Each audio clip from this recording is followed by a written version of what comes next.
بسم الله الرحمن الرحيم الحمد لله رب العالمين وصلى الله على محمد وآله الطاهرين. اللهم صل على محمد وآل محمد. One of the other miracles that Rasulullah sallallahu alayhi wa alayhi wasallam had according to Quran and Hadiths is the capability and the gift of imama which is given to the Prophet. We talked about the concept of imama in the book, the verse of wilaya in details, the verse of imama, sorry. So if somebody is interested, they can refer to the book. And also we talked about it in brief in those 6 series of the prophets are not ordinary people.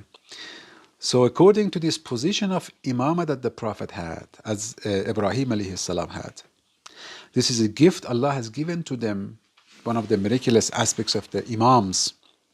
And for the imam, it's not necessary to be a prophet. And not all prophets are imams. As Quran says, Ibrahim alayhi salam was chosen out of many prophets to be imam. After going through all those difficult tests, Allah says, Inni ja'aluka linnasi imama. After being prophet and after struggling in that way for a long time, Allah bestowed him the position of imama. And the position of imama, as Allah subhanahu wa ta'ala mentions in 2 places in Quran. One is in Surah Al-Anbiya, verse 73, and the other is Surah Al-Sajda, verse 24. In these 2 places, Allah subhanahu wa ta'ala talks about this function of imam that says, وَجَعَلْنَاهُمْ أَئِمَّةً يَهْدُونَ بِأَمْرِنَا.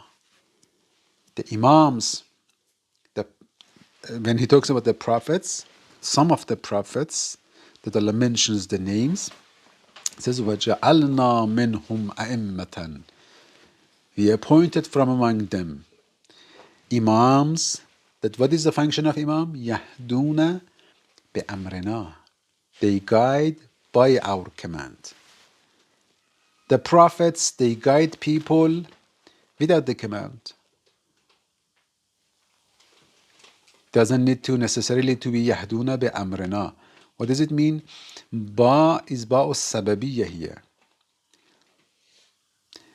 When Allah is about to say they guide towards our command, they say يَهْدُونَ إِلَى الْحَقِّ or يَهْدُونَ إِلَيْنَا.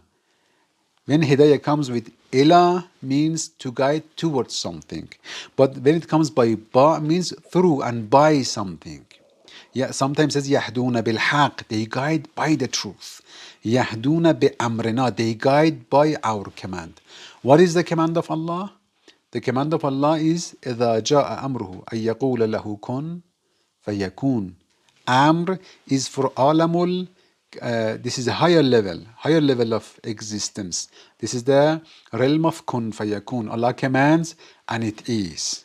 So alamul amr is different from alamul khalq. Alamul khalq, the word of creation is the word of cause and effect. For everything that you want to receive, you have to wait for a cause to be there. Without the cause, no effect. But in the realm of amr is kun fayakun.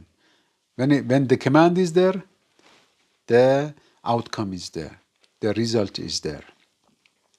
And Allah says, your soul is from that realm. Soul of man is from the alamul amr. قُلِ الرُّوحُ مِنْ أَمْرِ رَبِّي. Ruh, the soul of man is not from this world of creation, this world of material life.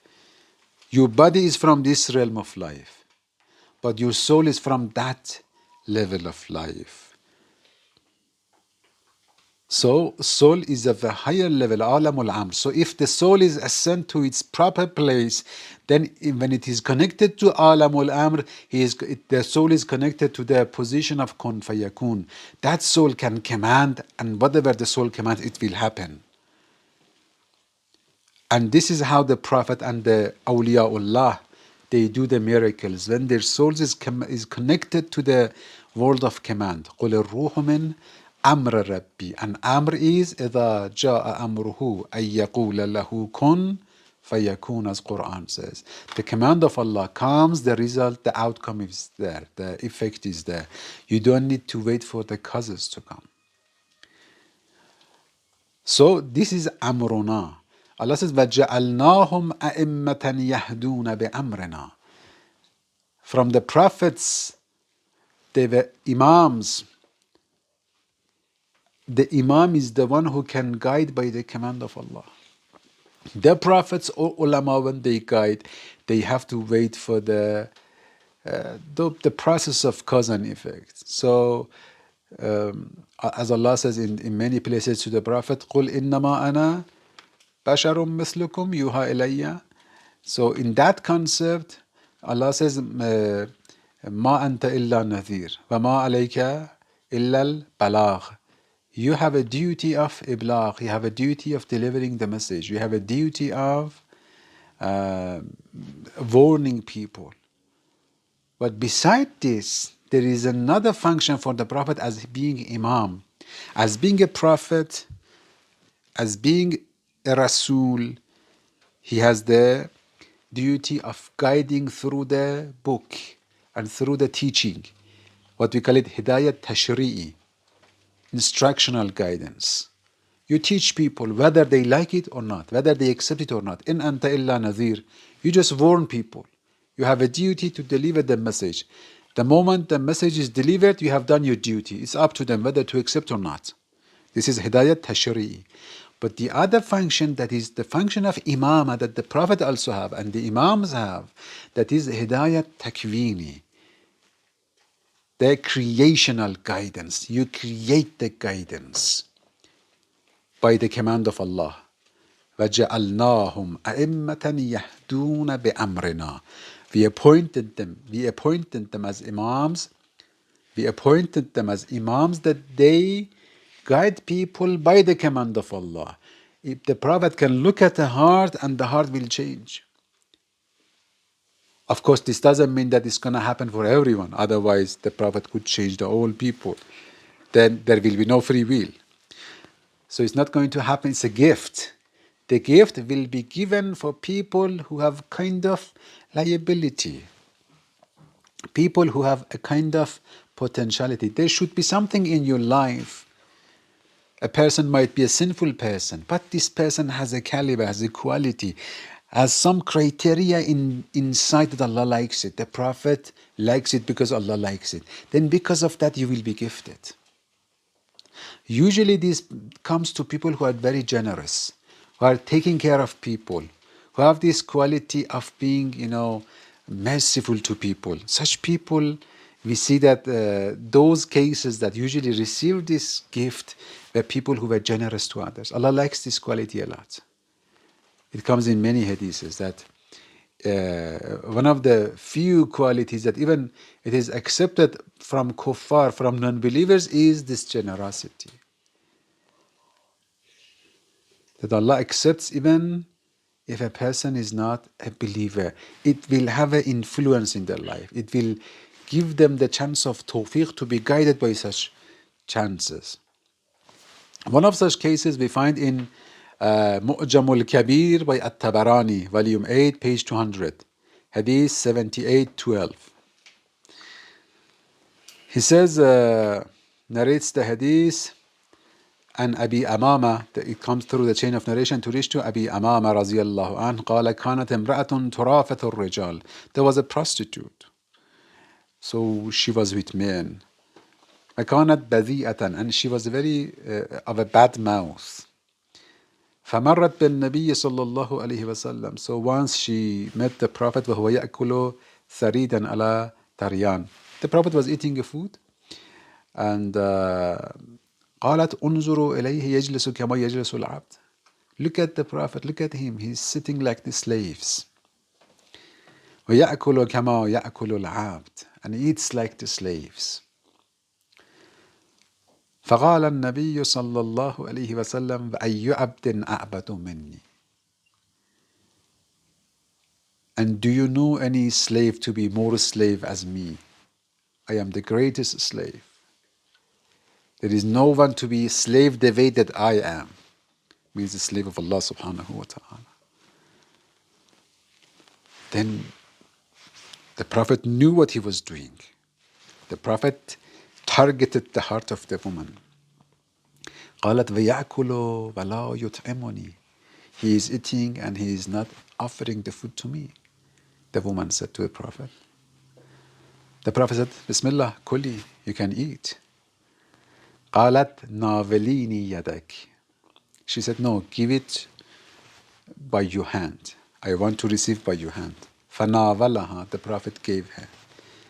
قالت أطعمني مما في فيك.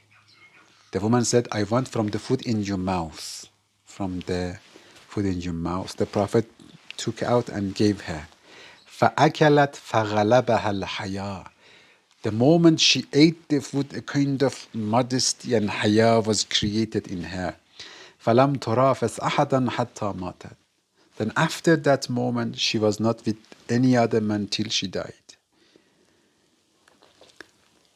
So the hadith is about to say that the food coming, the saliva of the Prophet on the food can have such impact on that woman to change her.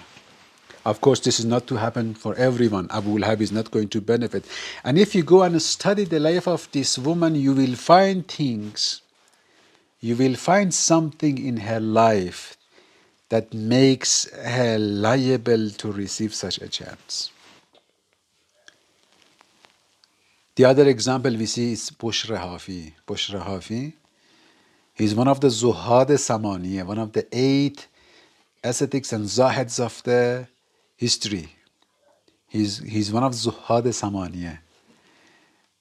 He was a very fluent person. He was rich, well off, not taking care of these things. Once Imam al-Kadhim alayhi salam was passing by the door of Bushr. A slave was standing there. Imam alayhi salam said, to whom this house belongs? To a slave or a free man? That person said, of course, he's a free man, he's rich. He's a free man. Imam alayhi salam said, of course he's a free man. If he was a slave, he wouldn't behave this way. Imam alayhi salam continued going. Bush came and he said to ask the person, ask the slave, what he was saying. He said the story that he asked whether the house is of a slave or a free man. I said free man. He said if he was a slave, he wouldn't do this. And this saying of Imam changed Bush. He ran after Imam without shoes, with his bare feet. Hafi means a person with no shoes, with bare feet. Because of walking after Imam, he's known as Hafi, Bushra Hafi. So this statement of Imam changed his life to a totally different person. So this is the function of Imam. That Imam spiritually can change the person spiritually and can make him totally a different person. As Quran says, this is the function of Imam. As this function we see it in the life of the Prophet. And these are some examples. For example, in Subul al-Rashad, Subul al-Huda wal-Rashad, Salehi al-Shami, volume 10, page 26. He narrates it from Bayhaqi and Hakim al-Nayshaburi. وصححه Hakim al-Nayshaburi says the hadith is sahih.